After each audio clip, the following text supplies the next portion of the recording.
exciting. We are live. It is ERC week. I know loads of people out at ERC. Hello to Stephanie. Hello to Kayla. Seeing people coming in from all over the world, which is just great because we've got such an important subject that we're talking about today. We're going to be talking about cultural agility. So that's such an important subject to deal with. You know, we talk about it, and maybe it's a subject that sometimes people do not pay enough attention to, but making sure that people fit into the environment they're going to is in many ways the absolute essence of a successful move. So we're going to have a real good old discussion about cultural agility. And I'm delighted to say we have with us some experts from NetExpat. We've got Alain Verstandig and Laurette Bennhold-Samaan, but we've also got two amazing corporate clients. We've got Isabela Sena from Stellantis and we've got Simone Hilger from Deutsche Telekom. Believe it or not, between them, they employ just under 500,000 people. So two very, very major companies. We're absolutely delighted and honored that they are with us today. But you know how it works, everybody. Please join in the conversation, write in the comments box, tell us who you are, where you are, what's going on in your world. Are you at ERC? Where are you at home? What the weather's like? Just let us know you're there, because the only way we know who is actually out there in the audience is if you write in and tell us. So please do write in the comments box and let us know, and we'll try and name check you as much as possible if we can. I see Rob Zeitz has come in from Air Inc. from Cambridge, so you're right in ERC territory at the moment. I've got Sabrina coming in. Great to see you. People coming in from all the world, from all over the world. Just to let you know a bit about future weeks as well. Next week, we've got a fascinating topic. We're talking about the future of cost estimates, and we're going to talk about how technology is impacting the way that we do cost estimates and the use that they can give us. That's a really, really important, if you like, quite a technical subject. And then the week after that, I must say I am super excited because I think we've got a show that you're all going to want to join. So please do make sure that you've got that one in your diary, and indeed tell your friends and colleagues in the industry, because in 2 weeks' time, our guest is the deputy head of HR from NASA.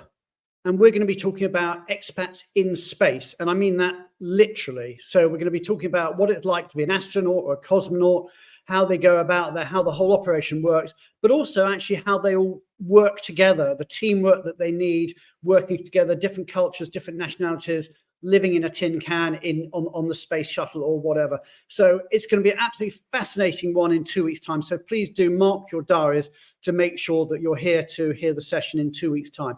And indeed next week when we're talking about cost estimates. Also, I know a lot of you do want your credits, and we've got your credits from Worldwide ERC, which obviously is going on today. So they're up there. If you want your HRCI credits or SHRM credits, and that's courtesy of our good friends at Rocket Mortgage, the credits are there as well. So I'll leave that up there for a second. Now, in a slight change to our normal schedule, normally we have the breaking news and then we go on to hear Julia's immigration update. We're actually going to do Julia's immigration update first. And the reason for that is, well, she'll tell us. So here we go. Let's talk immigration with Julia Onslow-Cole.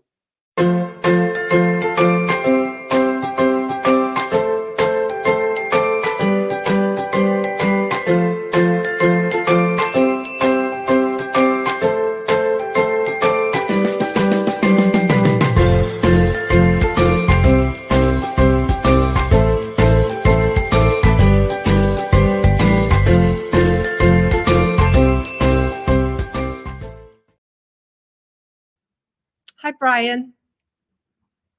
Hi. Oh, hi. Hi, Brian. So not sure what's going on there. I think we're having a streaming problem.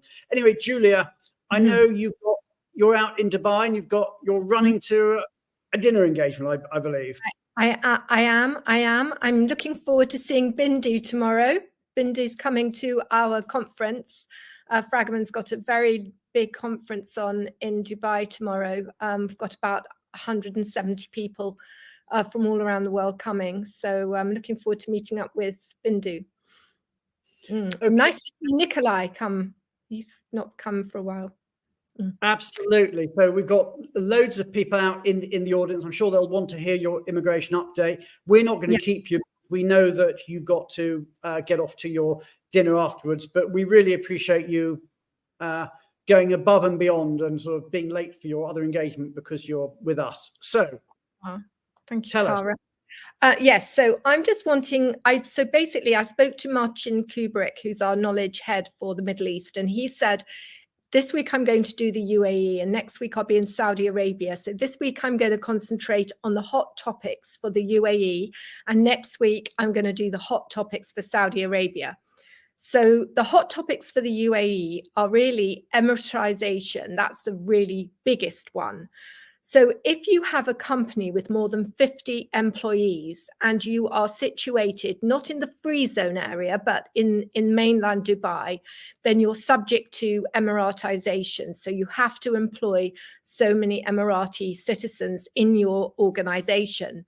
And the change is that for companies that just have 20 employees from next January, they will also be subject to Emiratization, and they have to employ one Emirati citizen from 2024 and another one from 2025. But the rules are very unclear at the moment, and they're not sure exactly when that's coming in. Like, will it be January 24 or will it come in gradually? And there's a message to say that the government's going to be reaching out, but there is a bit of uncertainty around it. Now, the penalties for actually failing to comply with Emiratization are really strict, and they've been increased. So if you cannot fulfill the number of Emirati citizens that you are supposed to have, the fines from 2025 will be 96,000 UAE dirhams per person per year. So that's 26,000 US dollars per person per year. And many companies are finding that there's actually, you know, really several vacancies. I mean, tens of vacancies. So it is quite a lot, and that's going to go up to 108,000 in 2026. So that's 30,000 US dollars per person per year.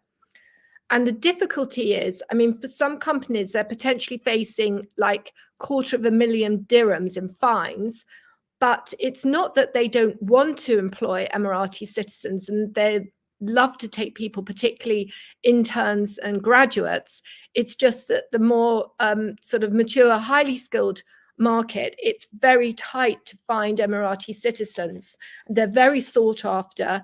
And a lot of companies, and this is a big thing as well in Saudi, find that, you know, the individuals know that they're in scarce supply, and they can sometimes just take jobs and then just move to someone else for a higher salary. So it's actually a real war for talent. And then for those companies which have 50 or more employees and they're in the mainland, they have this new increased target, which goes up 2% every year. So that by 2026, 10% of their workforce must be Emirati citizens. So this is a big topic of conversation. It's a big topic about mobility. How do you retain? How do you attract talent? And we're having a workshop in Saudi Arabia next Wednesday. Next Wednesday. And that's going to be one of the major topics, which, you know, the rules are slightly different because they're Saudiization. You know, so that's, you know, a hot topic. The other thing I thought I'd just touch upon is golden visas. So in the UAE, many people, including myself, have a golden visa. And I think what people don't quite understand is that if you want to take regular employment, even if you have a golden visa, you need work authorization. So again, it's something that's not quite clear. That is an important step.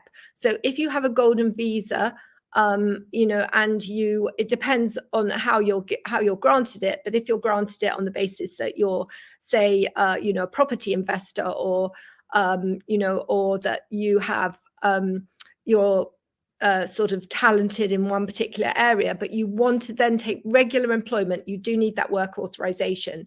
And the final thing I want to say is in 2021, there was this big announcement of green visas.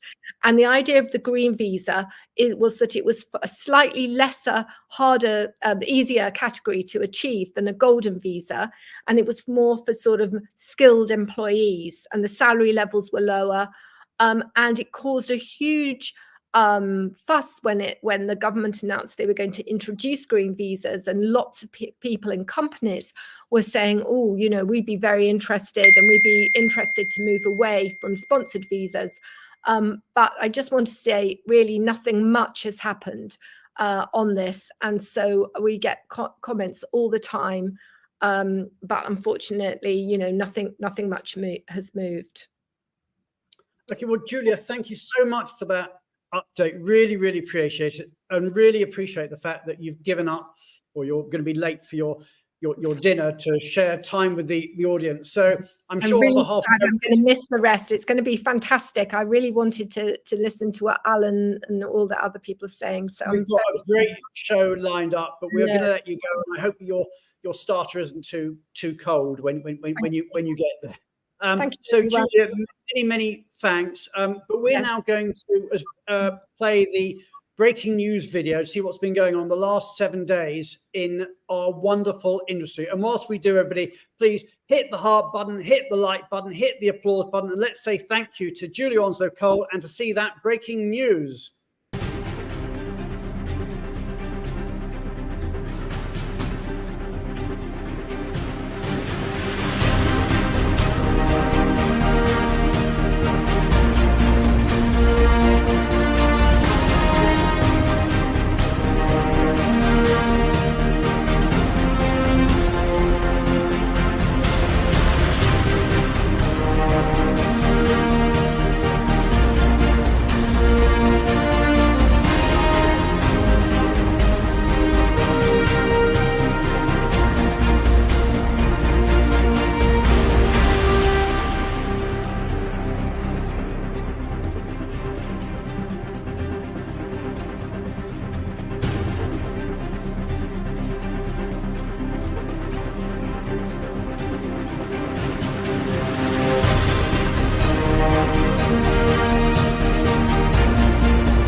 Which is really, really exciting breaking news. So many people have got new jobs, have been promoted.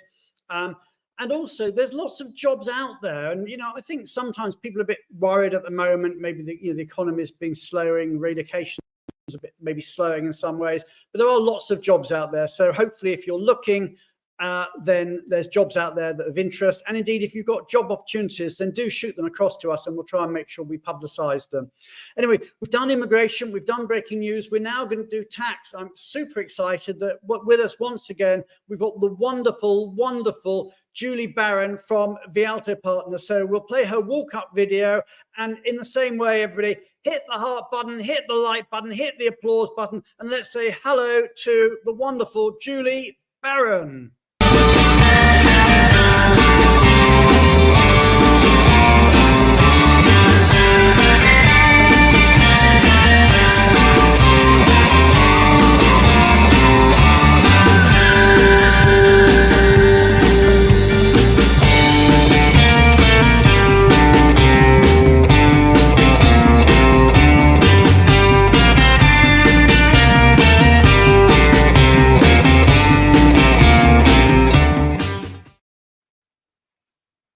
Hello, Brian. How are you? Why am I getting so excited about the fact it's tax time? I don't know. This. I need to look in the mirror a bit here, but it's exciting. It's tax time, and you're going to be talking about something that's super, super exciting. So tell us about. So exciting today, Brian. That's right. So I'm going to take a little bit of a different turn today than I usually do, and I'm going to talk about corporate tax.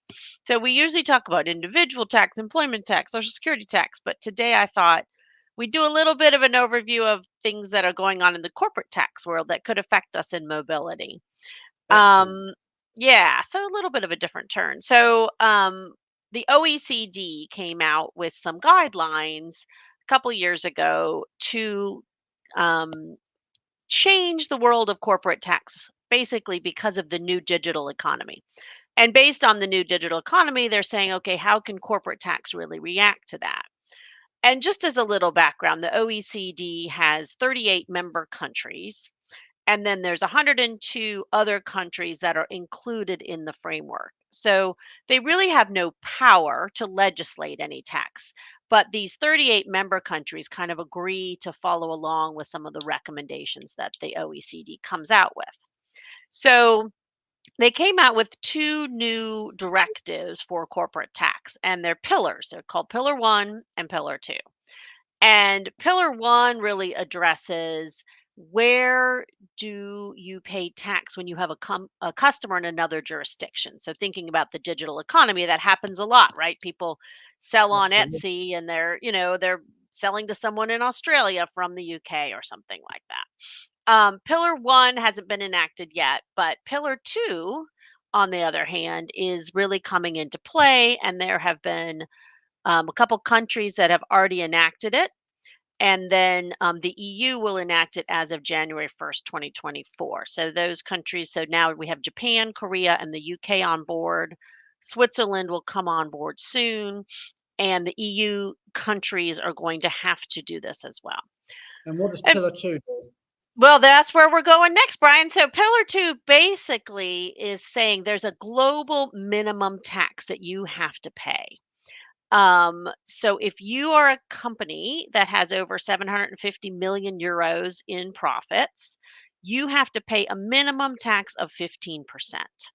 So in some of the lower tax jurisdictions or in some jurisdictions that allow large deductions, you will have to be paying this minimum tax of 15%. And one of the challenges with this is that it's based on book income and not taxable income.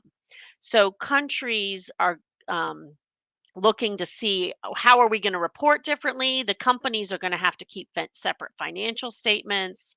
And the devil's always in the detail with some of this tax legislation because there's so many rules, different ways that credits are calculated, all different kinds of things. But one other interesting piece to me is that some of the member countries are countries that historically have not had tax. Like Bermuda, for instance, has announced that they're going to implement this as of 2025. So a country that hasn't had a corporate tax before is now going to have one. So for us in the mobility world, oh, go ahead. Can I just ask you, because I'm being a bit thick here, how's that 15% then split between the various countries where the company operates? Well, it's interesting. So again, that's back to the details. So if you have a country where the corporate tax rate is higher than 15%, then there won't be what they call this top-up tax. So you won't have to pay an extra tax because you're already paying the minimum amount of tax. But if you're in a country where, let's say, the corporate rate is 10, then your parent company will be responsible for paying that additional 5%, which will be a top up tax. So some of the countries are going to legislate their tax to say, well, we want to keep that tax in our country. We're going to raise our rate or change our way of enacting this tax. Other countries, you might be paying that at the parent company country. So it's a lot of detail, a lot of just interesting stuff. But I think it will really change the way some of our corporate tax brethren are looking at corporate taxes around the world. I think for mobility, we really need to think about recharges and making sure that what we're paying is deductible for this purpose, and also that we've got the charges in the right jurisdiction so that we're able to take a deduction where it is possible. And you said it's based on book income, not taxable income. So That's right. it's all about the recharges. Yep. You got to make sure the recharges are in the right place. That's right. Okay, so basically, if you're a mobility tax professional and you understand corporate tax, great. Yeah. If you don't understand corporate tax, pick up the telephone, send an email to either your corporate tax partners or your corporate tax partners' advisors. Yeah. Sure that you understand what's going on. So Yeah. this is potentially we're like a second degree to this. I mean, corporate is the first degree, but it will impact what we do.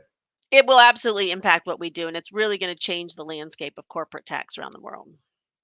Okay, and that's coming in the EU, you said, in January, so that's only whatever, 3 months away or so. That's right. That's right. And then it's already in some countries, and others are picking up.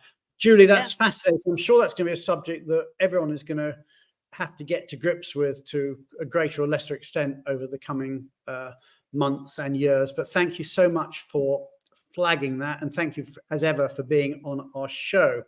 Yep. And who said tax was dull? There we go. Tax is very exciting. Exactly. Yeah, we all absolutely all agree. So we're now going to move on.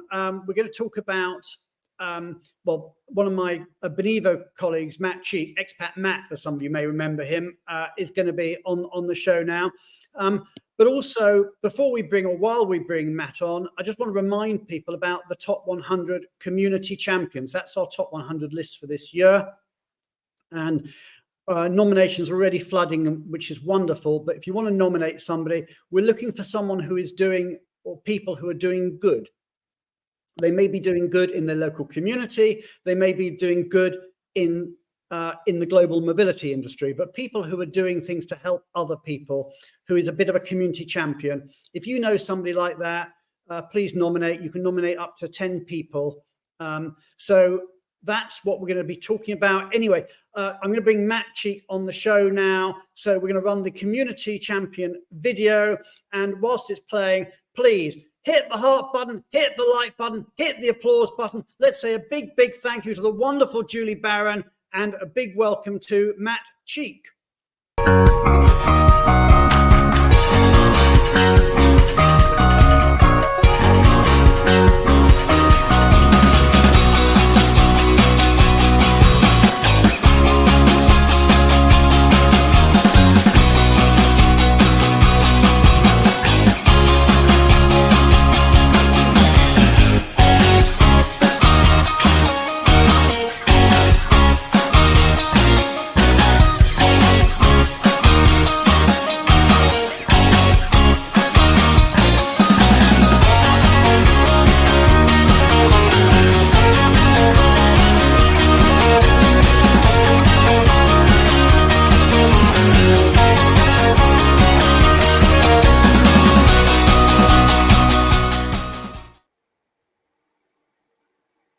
Hello, Brian.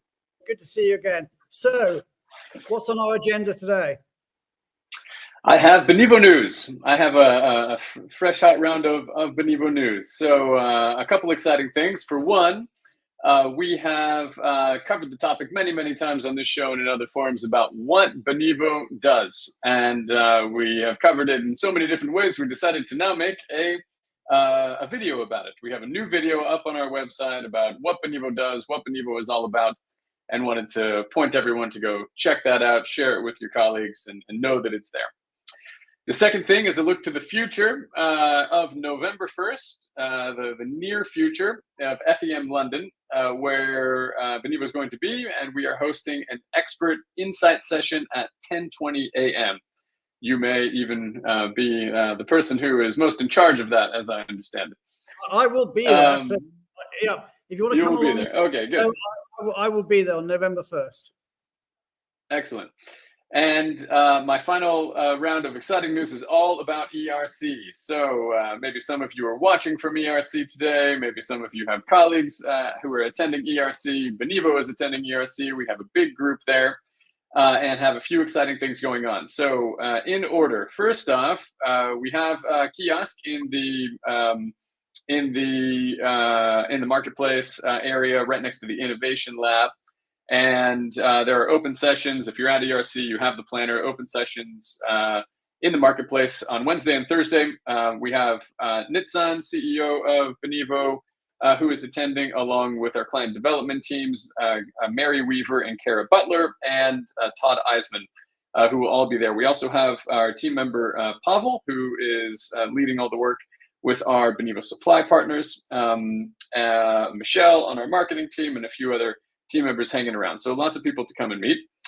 And then for the events, it's all about Thursday. So today's Wednesday. You can go and check us out in the marketplace. But on Thursday, we've got a breakfast session in the morning. If anyone is not already signed up to that and wants to meet us and a group of about 20 people for breakfast tomorrow morning, then contact me and I'll send you the link to sign up to it. Then a little bit later on in the morning at 10 a.m., Nitsan, CEO of Benivo, is speaking on a tech panel. So if you're interested in all the latest trends in technology, go check out that panel.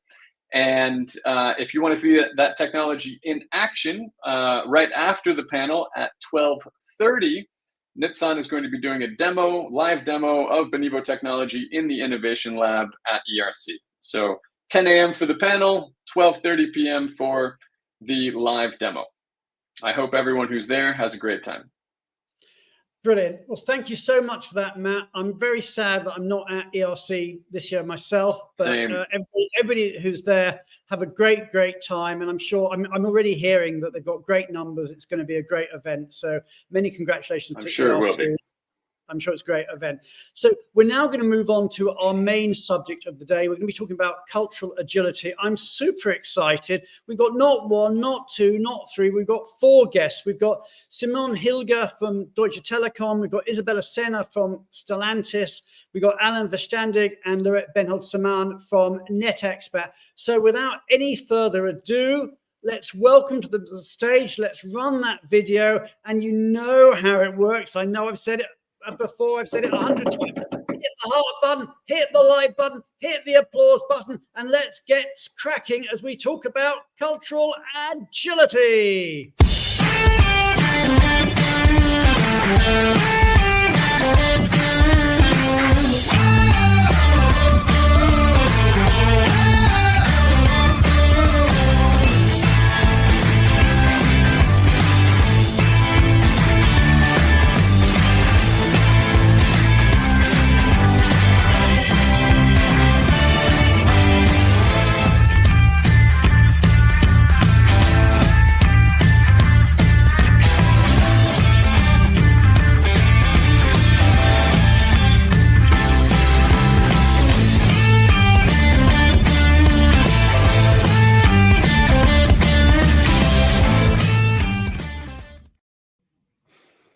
Hello, Brian. Hi, Brian.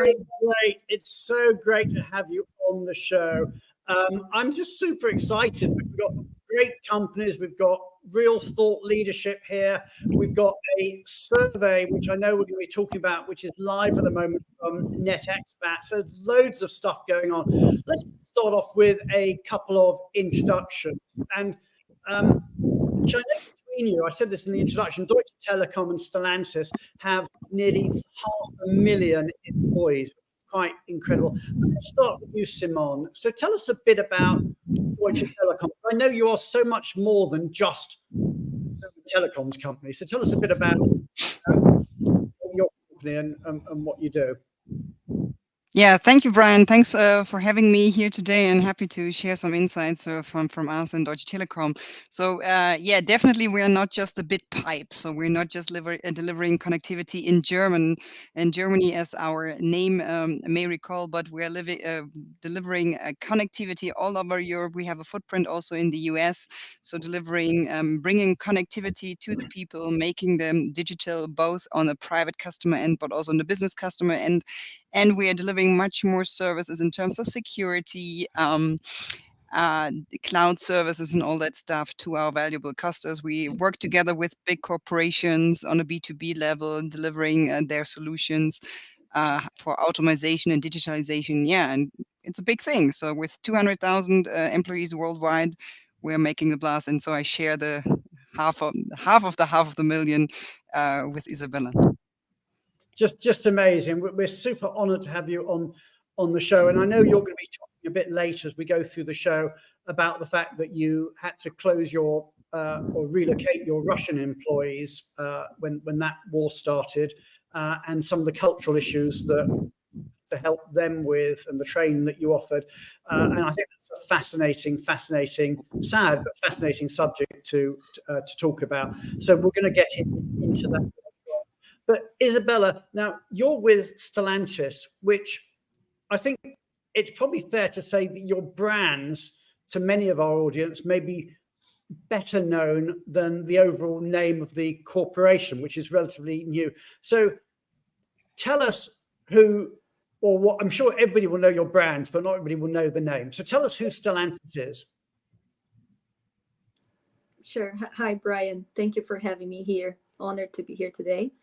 So Stellantis is the result of the merger between FCA, Fiat Chrysler, and PSA, Peugeot Citroën.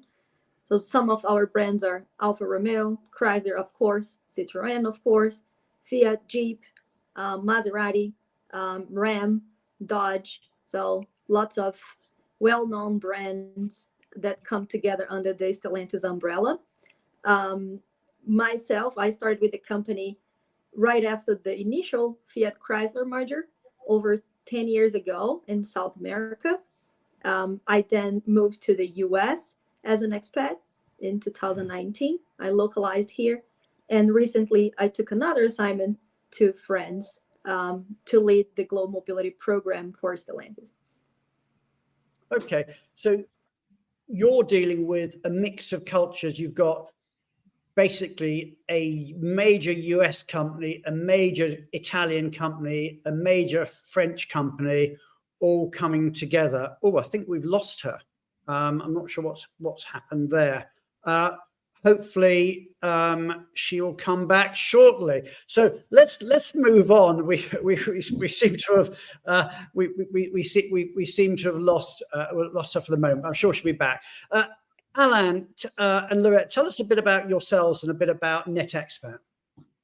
Laurette, you want to shoot first? Sure. Hi, Brian. Thanks for having us. My name is Laurette Bennhold-Samaan. I'm the VP for Global Advisory and Intercultural Services at NetExpat.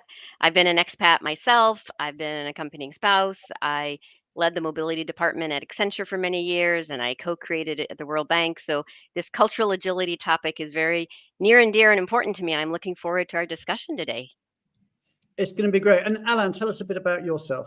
Yeah, so I'm born as an engineer. I live in the US since 15 years, but as you probably hear, I'm not from the US. I'm born in Belgium from a French mother, German father. So very quickly, I was exposed to the notion of cultural competency, and I understood the differences if I had to ask something to my mother, French mother, or ask it to my German father. I had to play on different arguments and elements. So very pleased to be with you. So you were born almost culturally agile. Yeah. Okay, we're going to move on now. In the context of this, of course, there is a survey out there. So Laurette, do you just want to tell us a bit about the survey that's out there and how people can take, and we'll go through some of the preliminary results in a moment, but just tell people about why you launched the survey and a bit about, well, how people can take part in it.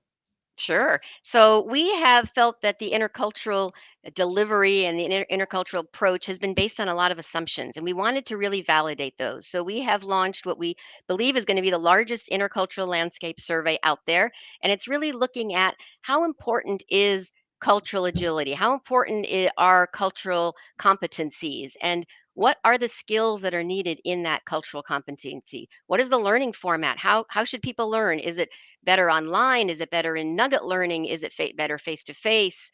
Also, what types of challenges are leaders facing, and what types of challenges are these global teams and virtual teams facing? And then a little bit about the future of intercultural training. What will it look like? What will we be using bots and IT? Will we be in space doing it? Like what will that actually look like?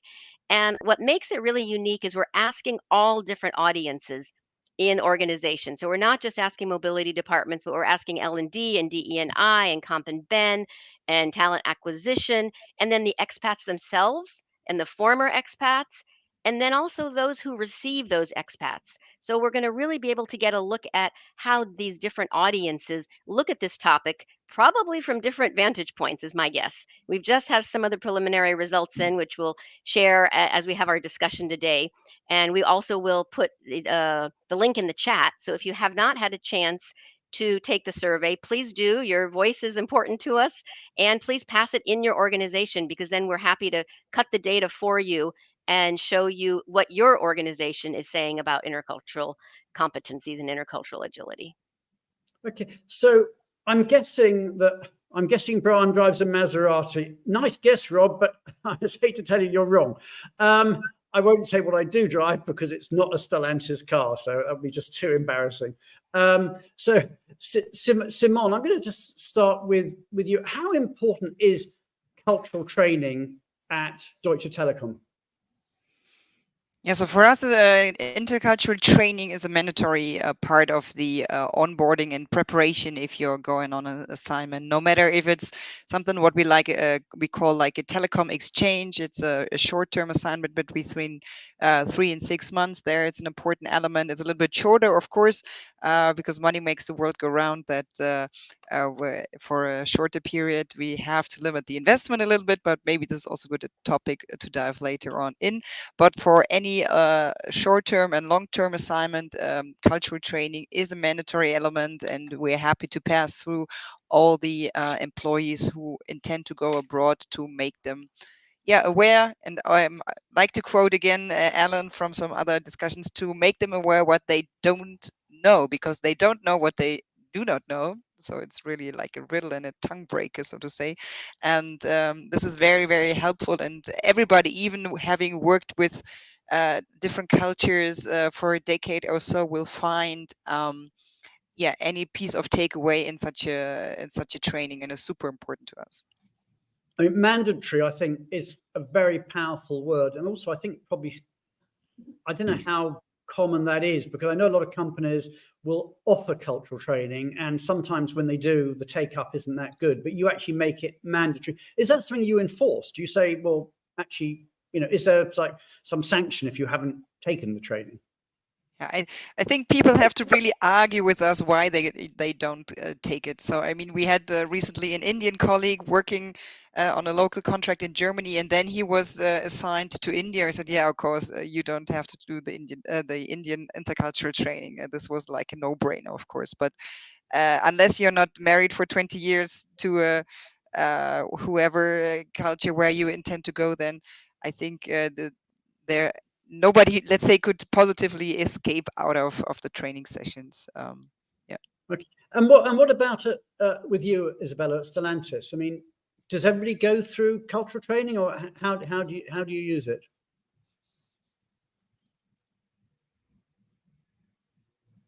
I think you may be on mute. I think we're having a microphone problem with you. Okay, we're going to have to fix that. I think you may need to change your microphone there. Whilst Isabela's sorting that out, give us a shout and say something, Isabela, when we can hear you. But meanwhile, I'm just going to go back to Laurette, if I may. Laurette, do you think companies have got a duty of care to offer cultural training? I mean, do you think we can go as far as that? Absolutely. I think, as we said, that people don't know what they don't know. That I don't think people really understand organizations yet, some of the true impact and the investment that this has. And just like other parts of the organization that are needing to be compliant, intercultural awareness, intercultural agility, it should also be compliant. And I see a question in the chat about what actually is cultural agility. And it's really just ability to work across cultures effectively, whether you're doing it in space again or whether you're doing it on Earth. And it's really, I think there's 3 parts to it. There's the observing behaviors that are taking place around you. There's understanding who you are and what triggers you and what your blind spots are, and then able to modify that. That's the agility piece. And I think we've learned from COVID, we've learned that we're able to work agilely and virtually, but there is the piece of building trust and really trusting others that across cultures and across this virtual divide that is really still challenging for organizations. Okay, I want to take one of the questions that one of the questions that you asked in the survey, and just ask the audience. And the question is this. Let me just pull this up. How important do you think cultural agility is in today's world? And I'll give you in the audience 3 choices. Just put that on here. Sorry, 4 choices. Extremely important, very important, somewhat important, not at all important.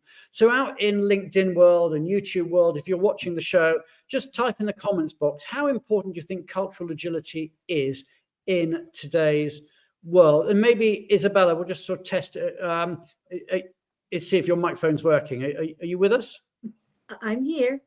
Can you hear me? Perfect. Good. We can hear you. Perfect. We have you back. So from your perspective, how important do you think cultural agility is? Extremely important. Yeah. I was trying to say that, especially as we were saying, with a company with this DNA, that it's completely multicultural. Leadership development has turned attention to cultural agility. So it became a leadership development concern across the company to properly train and prepare the employees to navigate through the different cultures. Okay. And I think what we saw there, we said extremely important, very important, somewhat important, not at all important. Let's share the let's share the results then. Let's just see what do you want to tell us, Laurette, what your survey results showed? Sure. Our preliminary results show that 77% say it's extremely important and 20% say it's very important. So 87%. So very similar to what we see in the chat. 97. Sorry, that's add. Let's do the math. 97%. Absolutely. So virtually nobody said it was less than very important. But the weird thing is then that 97% say it's very important or extremely important, but nothing like 97% of corporates offer cultural training. And those that do, I think a reason there's the take up, and other than a case like yours, Simone, where it's mandatory, the take up isn't always that high. Alain, why do you think that even though we all know it's extremely or very important, why do you think companies don't offer it? Is it just a question of cost? Is there something else there? Because I mean, the cost isn't actually that huge in the whole scheme of things. Very good question, Brian. Just to give you a number, it is guessed that around 70% of the top 500 corporations would offer intercultural competency trainings. I think that one of the hesitation is linked to what intercultural represents. How long is it? Who receives it? What's the format? How flexible is it? Now, over the last years, the very format of intercultural learning has evolved very, very quickly. 20 years ago, I remember I was myself invited to a 3 days intercultural training. And of course, in the second day, my boss grabbed me and said, Alain, we need you. No way you can go to the second day. So time constraints is part a little bit of the hesitation. Intercultural training years ago was also much more academic, much more driven to history, things that maybe are not needed anymore, the way you bow as you give your business card. Nowadays, intercultural competencies is linked to the way you need to behave in a Zoom team, the way you need to manage a virtual team. So this is much more actionable things in everyday world. So all to say that over the years, the whole propension and appetite from employee to raise their hand and say, hey, I need some intercultural training. Intercultural training now starts with 1 hour. So the request for intercultural education is really much rising from employees versus in the past, employees trying to impose something on people. So basically today, it is something that is much more requested than being imposed. I like your question regarding should it be imposed. Actually, what we see and the result of the survey. I know what you're going to say. Yeah. I want to bring Simone into the conversation because I want to actually start moving on to a couple of case studies. Now, Simone, I know that we talked about it earlier, but when the war broke out, between Russia and Ukraine, you had 2,000 odd employees in Russia, and you ceased operating in Russia and you moved people out. So tell us about that, and in particular about the cultural training that you offered and how that worked. Because I mean, that was a pretty, major intervention that you had to go in with. Yeah, maybe I'm just setting the scene a little bit. So we had 2,500 people working for Deutsche Telekom out of Russia, meaning we had operations for T-Systems and also DTIT out of 3 locations in Russia. So St. Petersburg, Voronezh, and Moscow. So, and when the war broke out, we had some customers coming directly, literally the next day and saying, oh, I don't want you to operate further on, to provide my B2B services, to run my SAP systems and all that stuff out of Russia. So please make your people coming out of the country. So this brought us really into in a tough time. So we first transferred the people mostly to Turkey. And from then we had, over the next couple of weeks and months, we had to decide what's next. And we decided to close down the operations and offer all the colleagues, all the 2,500 colleagues, a new place to work in other countries. Those countries were Hungary, Greece, Germany, Switzerland, Austria, and Spain. And so when we went through the process, making the offers, then it was once clear who goes where. We definitely said, okay, we have to work on intercultural training. I mean, a lot of those colleagues working in Russia, they were involved in a lot of German contracts and projects, so they were quite aware. They speak the language, but nevertheless, coming then to Germany or to Spain or even Greece was a totally different scenery, culture, and that stuff. So we decided together with NetExpat, our partner here, that we make a huge program that everybody out of those 1,300 who ended up with us had to undergo a full day training. It was remote to get a little bit comfortable, a little bit getting awareness about their new home, and especially also with the differences between Russia and the target country. And who is this aimed at? Was it aimed at the individual, or did it include the individual and their family?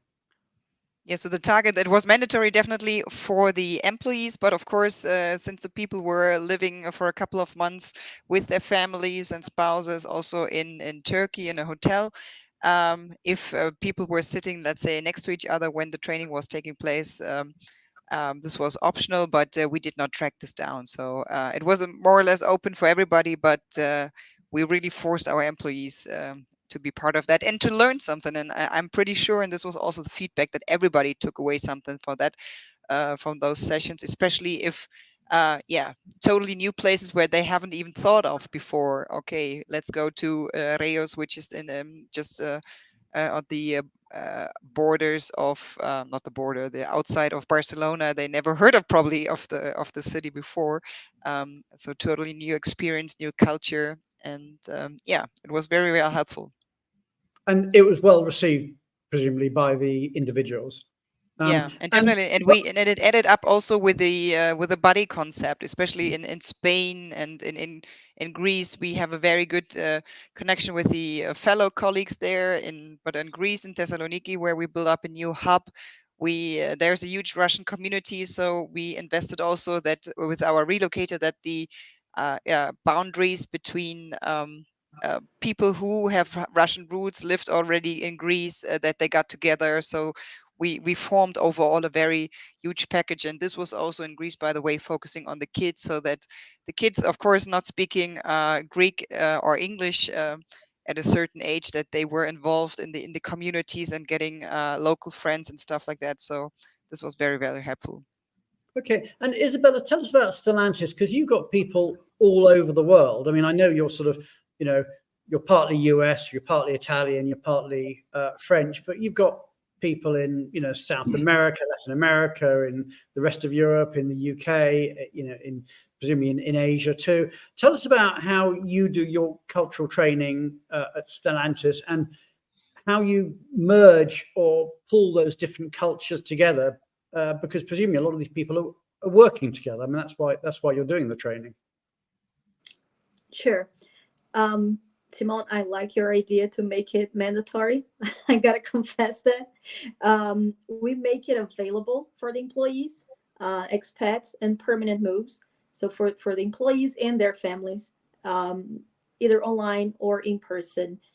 We do have employees, lots of employees in Malaysia, in India, other than these other locations, Brian. As Simone said, some of them, they think that they can figure it out as they go, which is a common mistake. And they might lose a lot of time or even fail in their assignments if they don't adapt as quick as the company needs and their families needs as well, because the families also suffer a lot through the process of adapting to a new country, right? But yeah, we make it available. It's not mandatory. Okay, and another question I want to come into, we'll bring Laurette on. I think we just lost her temporarily there. Laurette, welcome back. We've certainly got gremlins today, but Laurette, question I wanted to ask you is, again, it's something that came up in your survey, is where do you think the benefit of cultural agility is felt most? And I'm talking about areas like sort of teamwork and communications and leadership. You know, what's the benefit of doing it from not from the employee's point of view, but from the company's point of view? Well, you mentioned the top three. So increased productivity, team performance, and leadership success. And McKinsey actually said that cultural intelligence is an important predictor of organizational success. So if you think about the life cycle. No, repeat. That's really, really important. Can you just repeat that so everybody gets it? Sure, that cultural intelligence is an important predictor of organizational success. McKinsey said that. Wow. So that's really, they're looking at around the whole life cycle, from attracting and retaining and deploying key talent that is adaptable and is agile and is flexible and can build trust across teams. And so all of that increases productivity, and we know it also increases creativity. Yeah, I mean, that's super important. And again, I sort of mentioned at the beginning that in a couple of weeks' time, we've got a guy from NASA on, and he talked about cultural training that they do. And to him, one of their key issues was teamwork. Again, going back to the fact they've got people from different nationalities working together, doing scientific experiments in a tin can, miles and miles up in outside our atmosphere. And it's so important that they understood each other. So cultural training really, really important, but especially from a teamwork perspective. So I'm really interested in that. So teamwork came pretty high up there. And Isabela, is that something you see, that teamwork is improved through cultural training? For sure. Yeah. So when we look at the leadership team, and that people in our company today, they have direct reports or indirect reports in different locations, coming from different backgrounds. It is a competence that really changed the game, right? When the leaders understand what they need to do, how to communicate to different cultures and backgrounds, that expedites the results for the company, and it's truly a valuable competence, as Laurette just said. And I think also that it used to just be, we associated it with attrition rates, we associated it with blackouts, and now we've learned that there are brownouts. There are people who are on assignment who just aren't functioning and aren't working effectively across cultures. And now we realize that there's also a relatively newer phenomena called cultural quiet quitting. So this is basically when people aren't working across cultures well. They might not even realize, but they just know that their sense of belonging and their sense of fit, and it just isn't working. And then they leave the organization. And who do they go to? Generally, their competitor, the organization. So that we really see what the benefits can do and the risks of not doing it. Yeah, I mean, it's interesting, that point you made about people sort of checking out of a situation. I mean, I remember speaking to somebody many years ago, and they said to me, "Oh, I've left." And they're talking about the company they work with. They said, "I've left the company." He said, "I just haven't told them yet." In other Exactly. words, they'd mentally checked out. They just, they were sort of just coasting, and they weren't working how they did. And that's something that obviously, if we want an expat assignment or a transfer to be successful, we need to make sure that they're not checking out. We've got a few minutes left. Let's just look to the future. I want to bring you into the conversation, Alain. We've talked about how cultural training has changed from maybe the earliest days when you were in the industry, but more importantly, what do you think intercultural training in the future is going to look like? What do you think the future is of your industry? Yeah, technology will definitely play a much bigger role. Today, we have through some of our assessment, Culture Snap, the ability to predict the nature of your cultural shock. So that is today. So it's through the notion of cultural X-ray, you are able to see where your cultural blind spots are, and you are able to see how it evolves.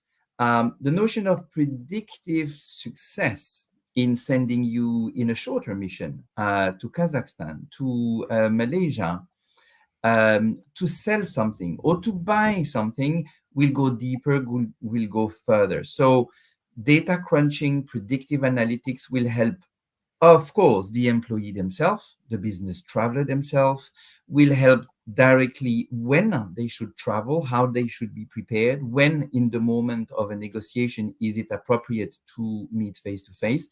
So all this will probably come from very powerful data-driven element, but it will be debriefed, discussed with human brains. So humans will not be replaced because this is extremely subtle and AI is definitely not there. What we anticipate is AI will also jump in a couple of years. Probably you'll have a little device linked to your ear or some of your glasses telling you that, you know what, I watched this conversation with your Japanese colleagues and they're not convinced. You think they are, but we saw that and they are still puzzled. At minute 13, you actually puzzled them. You didn't clarify the thing. So maybe you should go back and do this and this. So this is already whispering and coming along. But technology will not replace. Technology will enhance what a skillful trainer or coach can whisper to you and how you can grow culturally. Okay, and I just want to bring in we've got literally just a minute or so left. I just want to bring in a couple of comments. I'll just bring this one on from Billy Ho with Electronic Arts. He says, we also have cultural training tools for our employees. It's important to bridge the different cultures, which enable people to understand the same language without actually learning a new language entirely. 3 is my max already. Absolutely. I mean, there is a language of cultural training, isn't there? And then we've also got a comment here from Jetta. They just pull that one up. And Jetta says, I'm not sure which company you're with, Jetta. Maybe someone could just tell me in the comments. What about cultural training or group trainings for or similar for international diverse teams within a location, not assignments? Absolutely. We have a diverse population at you're with Pandora, at Pandora in Denmark. So what do we think about that? Is that something that companies do? Am I seeing nodding heads there? So not just for the assignees, but just for people who are working together.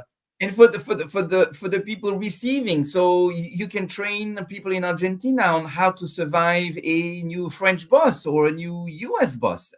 So you don't train them as long, but intercultural competencies, like Laurette said, is for everyone.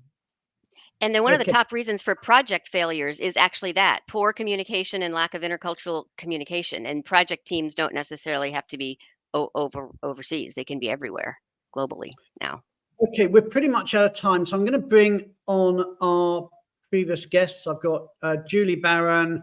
I've got Matt Cheek. As we know, Julie Onslow-Cole had to leave us to go to her dinner. And Tally, of course, I'll bring Tally onto the stage. So that's been our show today.